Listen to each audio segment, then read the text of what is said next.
जय माता दी, जय माँ कामाख्या, जय श्री महाकाल महाराज। यदि स्वास्थ्य खराब रहता है परिवार वाले के तो इसका अर्थ ये होता है कि आपके घर में कहीं न कहीं पे दोष है। खाना तो हम शुद्ध, स्वच्छ, पवित्र बना रहे हैं, परंतु बीमारियां छोड़ती ही नहीं है। कोई न कोई बीमार पड़ा रहता है, या किसी न किसी को कोई न कोई बीमारी होती है, या सबको बीमारी होती है। तो इसका अर्थ ये होता है कि घर के अंदर दोष है। या तो वास्तु दोष हो सकता है, या फिर किसी न किसी मनुष्य के बहुत ज़्यादा ग्रह खराब होने की वजह से उसका प्रभाव अन्य व्यक्तियों पर भी पड़ता है, क्योंकि एक छत के नीचे रहते हैं। तो सर्वप्रथम एक तो आप सबसे पहले वास्तु दोष चेक करवा लें। यदि नक्शा हो तो नक्शा में भेज दें कि आपका किचन कौन सी जगह है, और लेटरिन बाथरूम कौन सी जगह है, किस तरफ मुंह करके खाना बनाते हैं, सोने का स्थान कहाँ पर है। तो उससे हम देख के बता देंगे कि आपका वास्तु दोष है या नहीं है। या फिर घर के अंदर कोई अदृश्य शक्ति घर के अंदर विराजमान है, जो नकारात्मक ऊर्जा है, उसको घर से बाहर करने के लिए सामान्यतः हवन किया जाता है। तो आप चाहें तो वो हवन वीडियो कॉलिंग के माध्यम से आपके घर पे कराया जा सकता है। तीसरी बात जो रहती है बीमारी होने का कारण, कि घर के अंदर जो खाना बनाने वाले होते हैं, चाहे स्त्री हो कोई पुरुष हो, बाहर से आने वाले भी खाना बनाते हैं बहुत सी जगह, तो वो अशुद्ध अवस्था में खाना नहीं बनाना चाहिए। अशुद्ध अवस्था का मतलब सूतक पातक रहते हुए भोजन नहीं बनाना चाहिए। इसकी वजह से भी घर में बीमारियां पड़ी रहती है।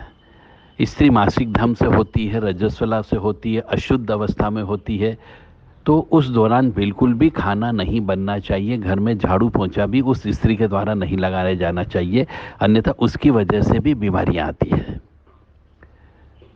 और घर के अंदर यदि रोग लगे रहते हैं तो काली माँ की जो कुंजी का स्रोत होता है, वो कुंजी का स्रोत का पाठ करके हवन करें, गूगल की धुनी दें, सुबह गाय का सूखा गोबर जला करके उसके ऊपर गूगल, गुड़ और घी उसकी धुनी दें, और शाम को सूर्यास्त के वक्त भर भी यही धुनी आपको देना है, तो बीमारी खत्म हो जाएगी। ये भी हो सकता है कि यदि आपके ग्रह नक्षत्र ज़्यादा खराब है, जिसकी वजह से रोग ही रोग लगे हुए हों, किसी विशेष का श्राप लगा हो, भाई का श्राप हो, माँ का श्राप हो, बहन का श्राप हो, पत्नी का श्राप हो, पति का श्राप हो, नौकर चाकर का श्राप हो, किसी की हाय बद्दुआ लगी हुई हो, तो उसे काटने के लिए उपवास करना पड़ते हैं, रुद्र अभिषेक करना पड़ता है।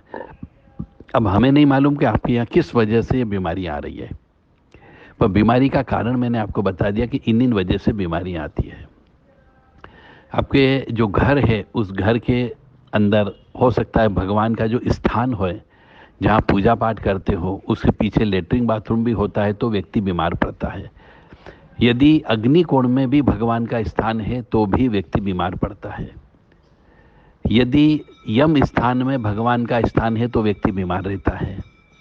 किचन ईशान कोण में बना हुआ हो तो भी व्यक्ति बीमार पड़ता है, और दक्षिण की तरफ मुंह करके खाना बनाते हैं तो भी व्यक्ति बीमार पड़ते हैं। तो ऐसे बहुत से कारण हैं। आप अपना पूरा नाम पता हमें बता दें, और यदि नक्शा हो सके तो भेज दें, ताकि हम ये चेक कर सकें कि आपके यहाँ बीमारी का कारण क्या है। यदि आपके परिवार में किसी की भी जन्म पत्रिका हो, जन्म तारीख, जन्म समय, जन्म स्थान हो, तो वह हमें लिख करके भेज सकते हैं। तो उसके आधार पर भी हम ये बता देंगे कि किस व्यक्ति के ग्रह नक्षत्र ज़्यादा खराब हैं, जिसकी वजह से पूरे परिवार को कष्ट की प्राप्ति हो रही है। तो उसके लिए ग्रह शांति करना होती है। अभी फिलहाल आपके लिए एक नियम है कि नवरात्रि प्रारंभ हो चुकी है, बीमारी दुखी खत्म करना हो तो 3-4 गाय को सुबह के वक्त में एक टाइम भरपेट भोजन कराइए। यानी खली बाजार में मिलती है, चूरी बाजार में मिलती है, भूसा बाजार में मिलता है, हरा चारा बाजार में मिलता है, वो ला करके गायों को खिलाओ, और इतना खिलाओ कि उनको भरपेट हो जाए। चाहे एक गाय को खिलाओ, 2 गायों को खिलाओ, परंतु वहीं पर खड़े रहो, और जब तक कि वो पेट नहीं भर जाए उसको खिलाते रहो, तो आपके यहाँ की बीमारियाँ समाप्त हो जाएगी। घर में शुद्धता, स्वच्छता, पवित्रता रखें। घर के अंदर जो देवी देवता का स्थान है उसको शुद्ध रखें। और घर के अंदर गूगल अवश्य जलाते रहें।